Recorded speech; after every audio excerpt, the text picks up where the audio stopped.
Profile, history, and insights. Livie Fine Art Gallery in 5 words.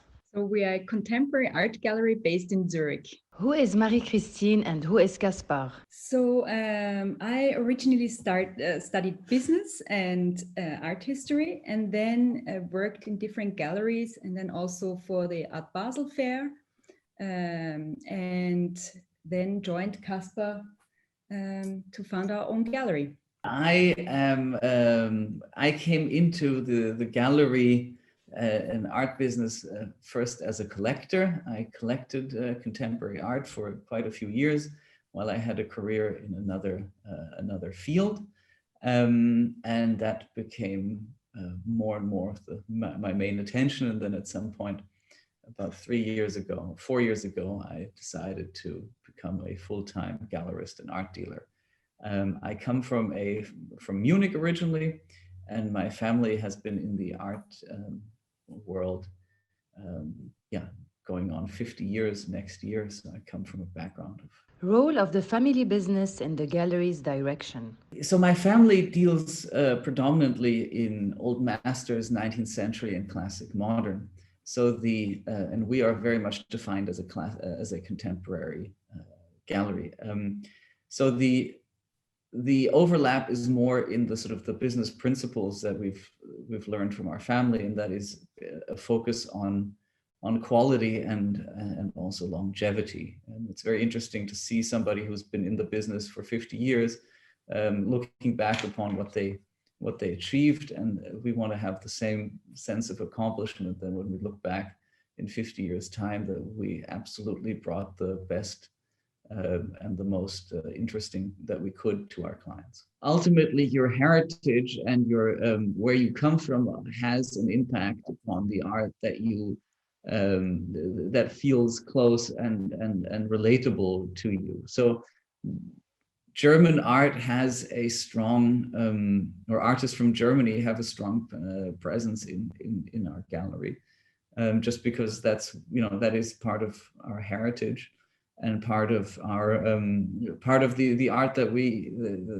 kind of grew up with, and also the artists that we know and have interactions with.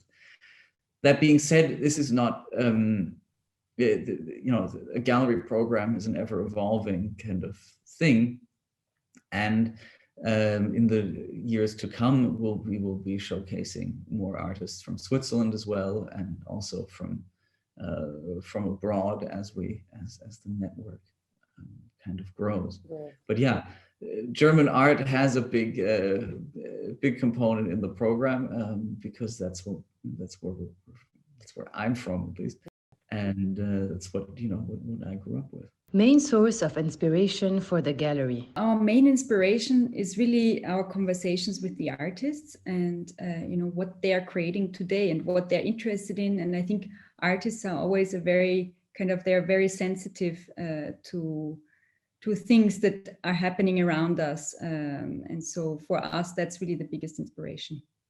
3 key concepts you always try to drive in your exhibitions. Well, we always want to show something new in Zurich, so something that hasn't been presented here yet, and also to bring additional visibility to something that hasn't been so much in the focus yet, and to create a platform also for artists to execute their vision. So maybe to produce a new sculpture, produce a new artwork. So that's also this opportunity we want to create through our exhibitions. One memorable project. So we had a project last summer, and we were planning it right as COVID started. And it was a very ambitious project with the artist Michael Seilsdorfer, who is a sculptor from Berlin. And he wanted to do a sculpture, a big marble tooth that was 1 ton heavy, that was supposed to be in a public park here nearby the gallery. So It was kind of a summer exhibition by the city of Zurich. And so we had that produced in a time where it was really difficult to to find somebody who had the material. And, when borders were closed, it really a big effort, but it was totally worth it. I think it was a fantastic project. 3 words on what makes an artist stand out among all others. So we thought about this a lot and how to say this in 3 words, but I think we've come down to 4. But I think for us, it's clarity in vision and in execution. So knowing what you want to do, being precise about how you want to do it, and then following through on that. I think that's really what makes good art for us. An impactful gallery is? So for us, we understand galleries as platforms for exchange between artists and clients. And if you're able to create a platform where that exchange happens in a meaningful fashion, I think that is an impactful gallery. We're really intermediaries in this world, trying to bring closer people who are interested in art and people who produce art. So I think that's the fundamental definition of an impactful gallery. If you can achieve that, then you have something that is maybe even bigger than the sum of its parts as a business. A memorable artwork is? We think it's really about kind of the form, the form of the artwork, but also the content. So it's it just has to work as a concept, but also if you just see the artwork, it also has to work. So that's kind of the 2 components of it. Yeah, I would say so. I think it goes back to the question before: what makes an artist stand out among all others? It's a matter of art is always a means of deliverance, and the better an artwork, the more precise it is in achieving what it wants to achieve. That's ultimately, it goes back to clarity of vision and execution. And maybe it's not always one vision that the viewer understands. A lot of times it's also that the artist wants to challenge the viewer and permit different ways of interpretation, but it somehow has to stimulate something in the viewer. Zurich Art Weekend and Olof Medzel exhibition. Olof Medzel in 4 words. So Olof Medzel in 4 words is a highly established, highly recognized sculptor who has been very impactful as an artist, but also as an educator in Germany. He's been highly influential to an entire generation of artists as a professor of sculpture, and then also the rector of the academy in Munich. And that's kind of Olaf in a few words, and why he's so important to us. Reasons for showcasing Olof Medzel in 3 words. We find Olaf's work highly influential to his generation and generations going forward.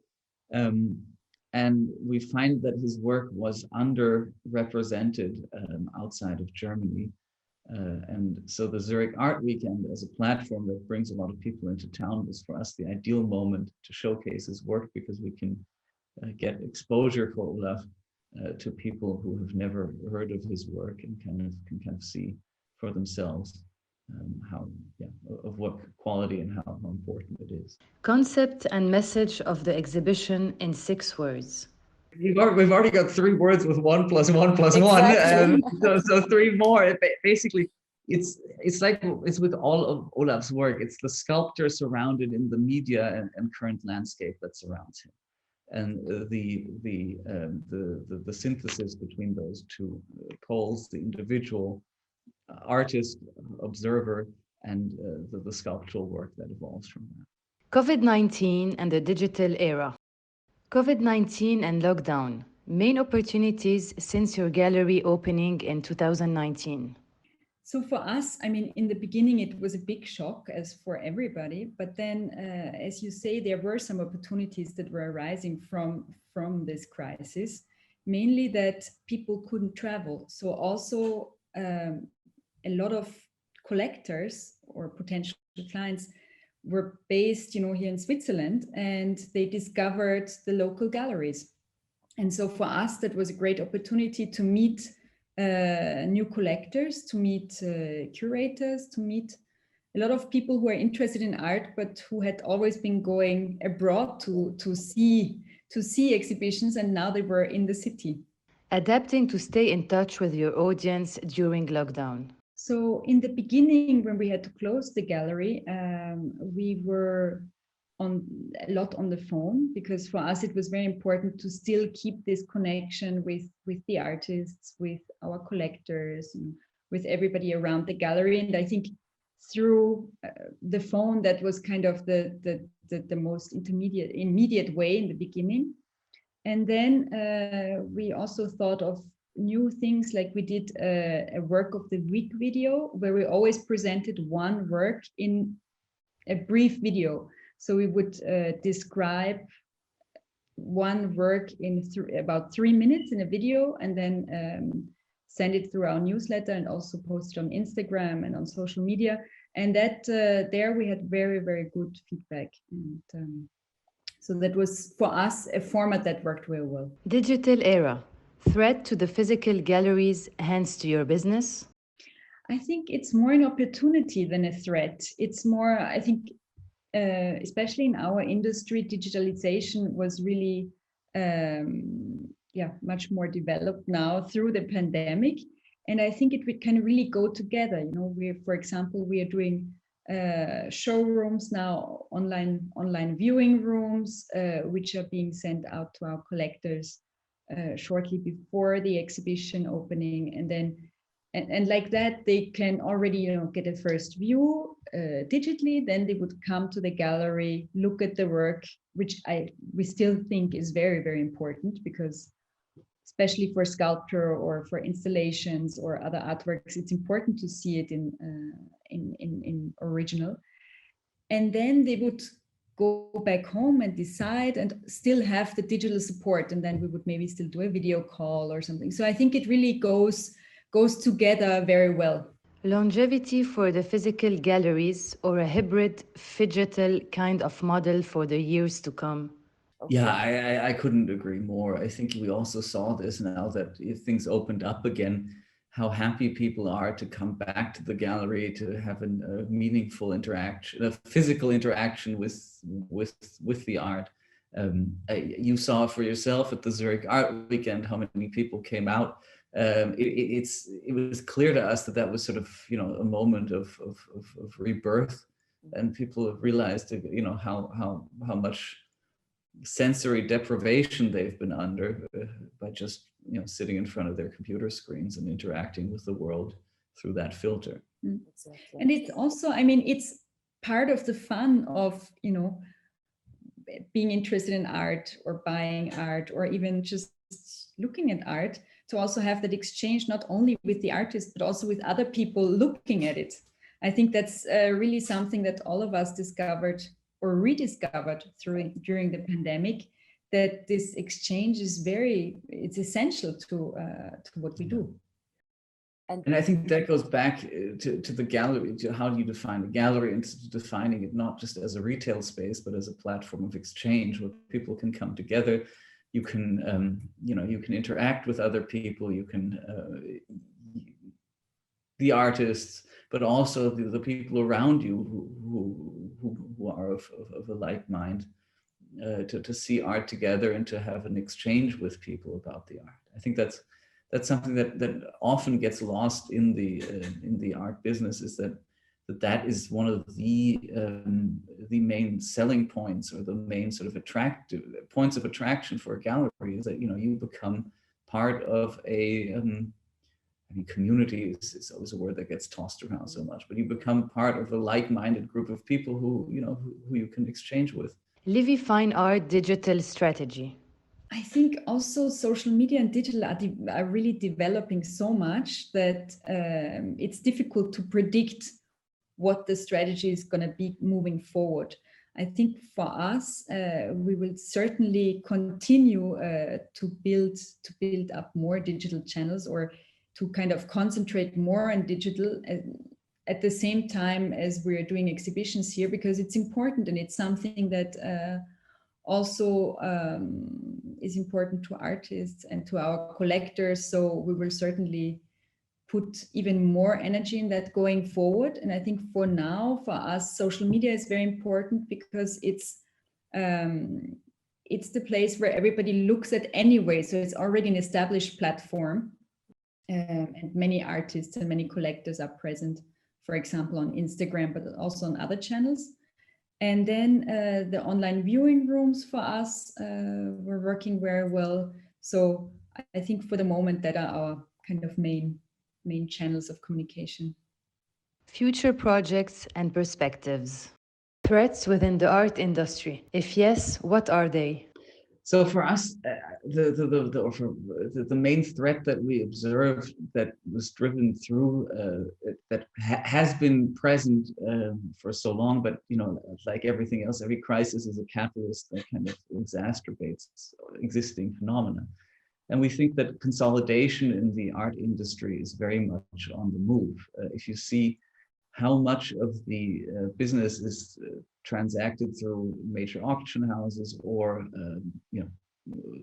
a few of the very large galleries, that is a growing share. And of course, with digitalization and with the effort that that it takes to be active in the digital sphere as well as the physical sphere, it becomes ever more that lends further to consolidation, to big players who can be omnipresent on all channels. That being said, we knew that when we started the gallery, this isn't something that that happened overnight. As a small independent enterprise, you just have to be a little bit more agile and think a little bit outside of the current trends, and to sort of try to occupy spaces that aren't so heavily contested, but have, as based on our opinion, have potential. So I think as consolidation increases, agility becomes the main survival mode as a small independent player. Galleries' line of conduct towards AR, augmented reality, and NFTs, non-fungible tokens. So of course, I mean, these are major trends and major shifts in our in the industry, and we monitor these very closely, and we try to, to the best of our abilities, to understand as these trends evolve and as these new methodologies become more prevalent. For us, it's always, we see these as new platforms, as new kind of new tools, new forms of canvases, or physical matter in the digital space. And for us, everything is what the gallery does is driven through what the artists that we work with want to do. And so far, we have had, none of our artists have expressed an interest to produce an NFT, but should that arise at a certain, should that request come up at a certain time, we of course would, like everything else, try to make that happen, make that possible. If we can make 1 ton marble teeth for our artists, we can certainly figure out how to make an NFT if that should be what the artist wants to do to transmit his or her message. I don't want to give any sweeping criticism or evaluation of what is being created as NFTs. I see it as a platform, as in the same way that that a canvas or a sheet of paper is a means of conveying an artistic message. I'm sure there are great NFTs being created. I'm sure there are terrible NFTs being created, as much as there are great paintings and terrible paintings being made every day. So I think we just have to get used to this new medium, get used to this new platform. And as it becomes more prevalent, I think better NFTs are being made. I mean, for example, the only artist that we interact with that has made an NFT is actually Michael Seilsdorfer. And he through Galerie König created a pretty cool little thing. I think we just need to get used to these pieces of art now being around us. And there's also great opportunities in this whole thing, because it kind of opens the field of art to a new audience that hasn't been involved in art before. And I think that is the greatest opportunity about it. Yeah. And if you also observe who the buyers are of NFTs, right now, I think the intersection between NFT buyers and normal fine art and gallery buyers is the intersection is very small, and that on the one hand says something about how the current art world views NFTs, but it also says that there are new people who are kind of coming into the art. That being said, as a person who came into this as a collector of art and somebody who considers themselves somebody who appreciates physical objects, I struggle with to feel any desirability towards an NFT, but that's a very personal. That's something as a gallery that you have to sort of agree upon on day one if you work directly with artists in the primary market. You are a platform for the artist to showcase his creation or her creation. And in whatever form that happens, that needs to be okay with you. And if that's going to happen in NFT form, then we'll make that happen. And I'm sure the people will, who buy and want to own this kind of art will then interact with artists. And maybe, as Marie says, it's a tool to introduce it to new people. Future development projects. So Livie Fine Art has a very much a Zurich-based identity for now. We want to engage with the Zurich art scene. We want to engage with collectors in Switzerland and abroad. I think these new online tools give us make it easier to be present in a larger scope than it was before. That's one of the great advantages. Right now, we don't foresee opening spaces in other locations, just because we feel that there is still so much to be discovered in Switzerland. We regularly do shows in collaboration with my parents' gallery in Munich, so we have that very strong bond to the German arts sphere. But if we talk in a few years' time, maybe things have gone extremely well, and we can meet up in a new location in Paris or somewhere else. But for now, it's a Zurich-based gallery, and we're very happy here in Zurich, and we want to continue to grow here. Online presence plans. Yes, I think what our plan is now is really to enhance what we are already doing and kind of test different formats and to find the best way for our audience or also potential clients. Next exhibitions. So our next show will open on November 11th. We'll be showing Esther Mattis, a highly talented young artist here working in Zurich.